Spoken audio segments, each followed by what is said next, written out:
আমরা যেন আমাদের আখলাকের হেফাজত করি, নিজের পরিবারের এটা নজর রাখা।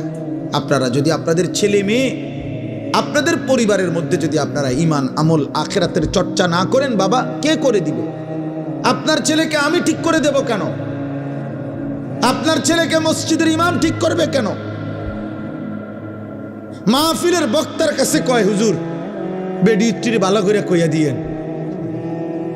মাহফিলের বক্তারে দায়িত্ব দিছে, আমনে বেডি হেবডার আমি ঠিক করে দিতাম, ভালো করে কইয়া দিবেন কেন? আপনি ঘোড়ার ঘাস পারেন? আপনি পুরুষ না? আপনি কাপুরুষ? কমান্ড মানবে এই কারণে মানে না, যখন তার কলিজার ভিতরে আখিরাত নাই। একেবারে মিথ্যা কথা আমি বললাম মিয়া। কোন মানুষের কলিজার ভিতরে যদি আখিরাতের ভয় থাকে আর দিলের মধ্যে যদি থাকে, আমার বিবি বাচ্চাকে আমি জাহান্নাম থেকে বাঁচাবোই বাঁচাবো, খোদার কসম একদিন না একদিন চোখের পানি ফেললে, আল্লাহর কাছে আহাজারি করলে, আসমানওয়ালা রব নিজে পরিবর্তন করে দেবে। সুবহানাল্লাহ। আপনি আল্লাহর কাছে চাইছেন কয়বার? আপনার ছেলেটা যে 365 দিনে একদিনও নামাজ পড়ে না, ফজরের নামাজ কোনোদিন, আপনি আল্লাহর কাছে বলছেন কয়দিন? চোখের পানি ফেলছেন কয়দিন? আপনার স্ত্রী জায়গা 10 বছর ধরে বেপর্দা, আপনি একাকী আল্লাহর কাছে চোখের পানি ফেলছেন কয়দিন? আপনার একটা ছেলে মেয়ে যে আল্লাহর কোরআন পড়তে পারে না, আপনি আল্লাহর কাছে বলছেন কয়দিন? বলেন। হুজুরের কাছে দোয়া চাইছেন কয়দিন? কেবল বিল্ডিং, দালান, খাট, সোফা, জমি, বিদেশ, বাতের থালা, টাকা পয়সা, এটার জন্যই শুধু দোয়া চায়। ছেলেটা বিদেশ যাইব, দোয়া করেন। কুদ্দুস জায়গা লইছি, দোয়া করেন। একটা বিল্ডিং করতে আসি, দোয়া করেন। বাজারে একটা ভিট লইছি, কুদ্দুর দোয়া করেন। একটা মোটরসাইকেল কিনছি, হুজুর দোয়া করেন। ফুলাডার শৈলবালা না, দোয়া করেন। বিদেশে একটু টিয়া পয়সা মার খাইয়া গেছে, দোয়া করেন। বিশা নাই হুজুর, দোয়া করেন। আকামার মধ্যে ফেঁস লাগিয়া রয়েছে, দোয়া করেন। এগুলো আখেরাত? কথা বলেন না কেন? এগুলো আখেরাত? তাহলে আপনি তো দুনিয়া লোভী, আপনি তো সম্পদের লালসা আপনার, আপনি তো ঘুরে ঘুরে এগুলাই বললেন। কই আখেরাত কই? ইব্রাহিম আলাইহিস সালাম তো বলছে, আল্লাহ আমি আর কিছু চাই না, আপনার ঘর কাবার বানানোর বরকতে বিনিময়ে আমার বংশধর কিয়ামত পর্যন্ত আপনার আনুগত্যশীল উম্মতে মুসলিমা হিসাবে আমার ফ্যামিলিরে কবুল করে। তাই বাবার চাওয়া এটা, বাবার চাওয়া হবে এটা, আল্লাহ আমি দুনিয়া থেকে চলে যাব, বিল্ডিং থাকবে না, ওরা পারলে করবে, কিন্তু আমার বংশধর যেন কিয়ামত পর্যন্ত আপনাকে চেনে, আপনার সেজদা করে। আলহামদুলিল্লাহ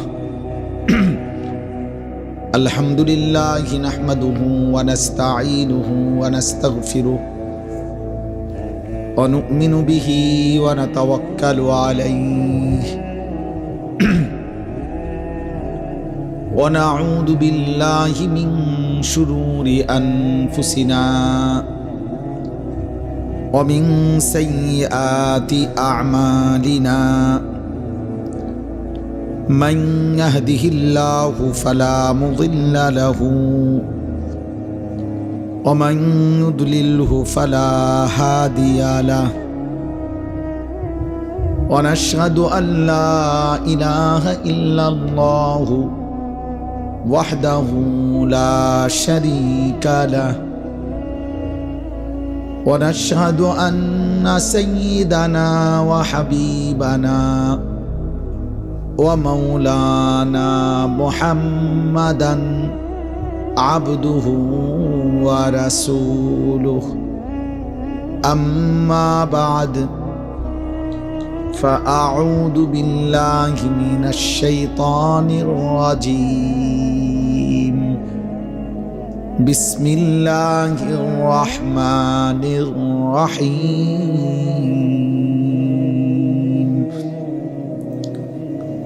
سورة أنزلناها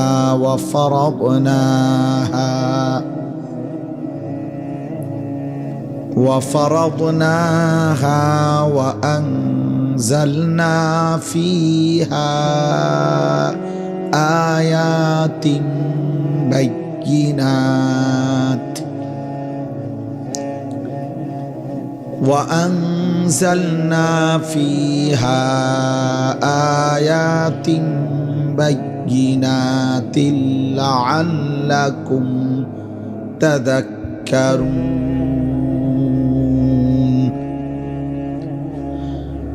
الزانية والزاني فاجلدوا كل واحد منهما 100 جلدة ولا تأخذكم بهما رأفة في دين الله إن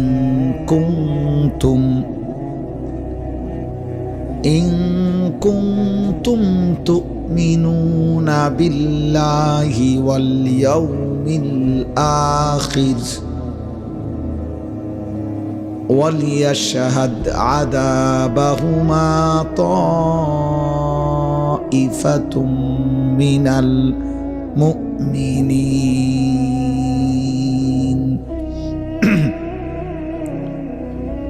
الزاني لا ينكح إلا زانية أو مشركة والزانية لا ينكحها إلا زان أو مشرك وحرم ذلك على المؤمنين صدق الله مولانا العظيم وقال نبينا صلى الله عليه وسلم ما من أحد أغير من الله أن يزني عبده أو أن تزني أمته وقال صلى الله عليه وسلم من زنى وشرب الخمر نزع الله منه الإيمان كما يخلع الإنسان القميص من رأسه اللهم صل على محمد وعلى آل محمد كما صليت على إبراهيم وعلى آل إبراهيم إنك حميد مجيد اللهم بارك على محمد وعلى آل محمد كما باركت على إبراهيم وعلى آل إبراهيم إنك حميد مجيد سبحانك لا علم لنا إلا ما علمتنا إنك أنت العليم الحكيم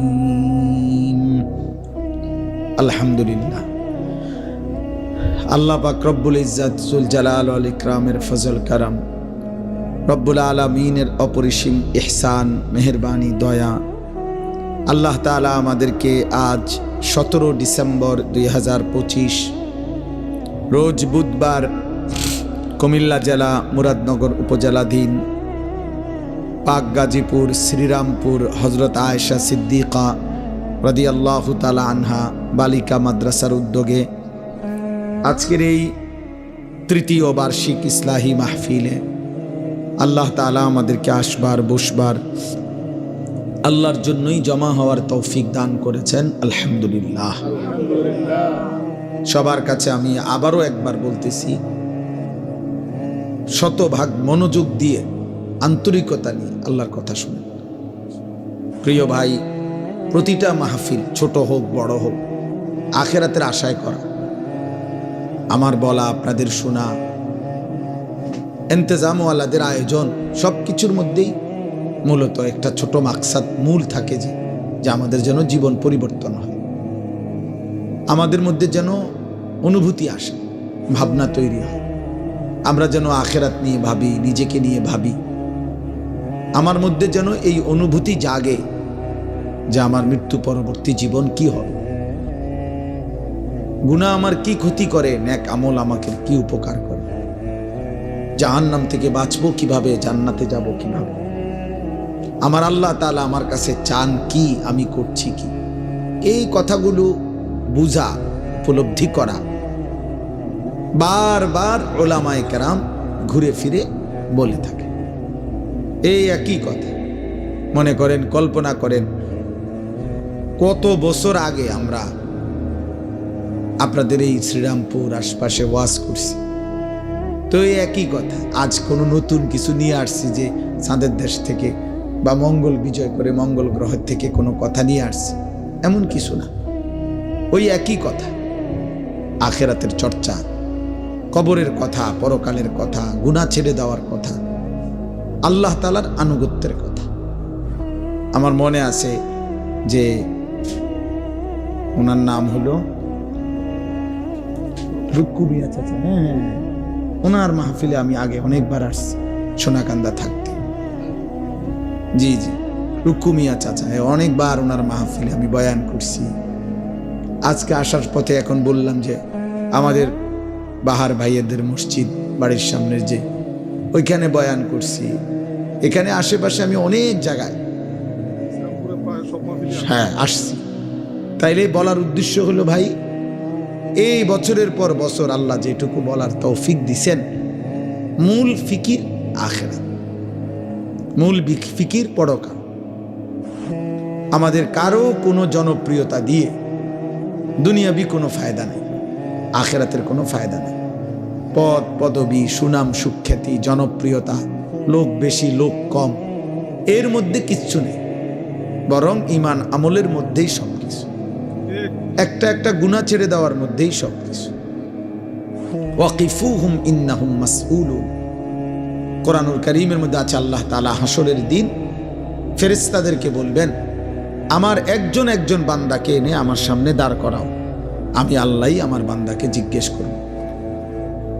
তাইলে একজন একজন করে আল্লাহ তাআলা আমাদের প্রত্যেককে জিজ্ঞেস করবেন, ইমাম সাহেবকেও, মুসল্লিকে, বক্তা শ্রোতা সকলকে, পীর মুরিদ সকলকে, সকলকেই আল্লাহ তাআলার সামনে হিসাবের মুখোমুখি হইতে হবে। জিন্দিগির আমল নামা হাতে নিতে হবে, সারা জীবনের কর্তব্য, করণীয় কর্মকাণ্ড আল্লাহ তাআলা আমাদের হাতে তুলে দিবেন। ফায়ুনাব্বিউকুম বিমা কুনতুম তা'মালুন, আল্লাহ বলেন তিনি আল্লাহই তোমাদেরকে জানিয়ে দেবেন তোমরা সারা জীবন যা করেছো। ইয়াবাসুহুমুল্লাহু জামিআন, আল্লাহ বলেন আল্লাহই তোমাদের সকলকে কবর থেকে হাসরের ময়দানে পুনরায় উঠাবেন। ফায়ুনাব্বিউহুম বিমা আমিলু, অতঃপর যাই করেছে বান্দা সব কিছু আল্লাহ শোনাবেন। আহসাহুল্লাহু ওয়া নাসু, আল্লাহ বলেন হইতে পারে আমার বান্দা নিজে ভুলে গেছে, কিন্তু আমি আল্লাহ গুনে গুনে হিসাব করে রেখেছি।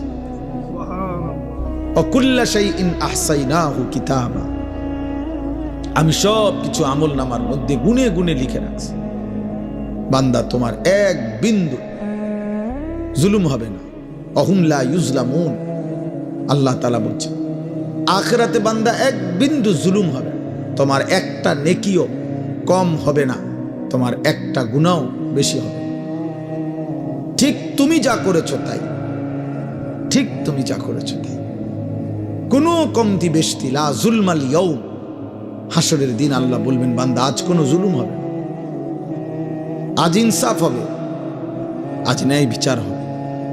আজকে আমি আল্লাহ তাআলা এই পৃথিবীতে হয়তো জালেম জুলুম করে এলাকা ছেড়ে গেছে গা, এই পৃথিবীতে হয়তো জালেম জুলুম করে কবরে চলে গেছে, মজলুম মাটিতে, মজলুম হয়তো কবরে, জালেম মাটিতে। তাইলে বিচার প্রার্থী হয়তো কবরে, হ্যাঁ, আপনার যার বিচার বিবাদী সে মাটিতে। অর্থাৎ এখন তো এরকম ব্যবধান। আল্লাহ বলবেন হাসরের ময়দানে বান্দা আজ আমি সবাইকে একত্রে সামনে আসি, জালেম মজলুম, নির্যাতিত নির্যাতনকারী, সম্পদ লুণ্ঠনকারী, আবার যার সম্পদ লুণ্ঠন করছে সে, বাদী বিবাদী সব এখানে আছে। আজকে শতভাগ ইনসাফের ফয়সালা, ইনসাফের ফয়সালা। ওয়া নাদাউ মাওয়াজিনাল কিসত, আমি আল্লাহ তাআলা ইনসাফের পাল্লা আমি আল্লাহ তাআলা স্থাপন করব।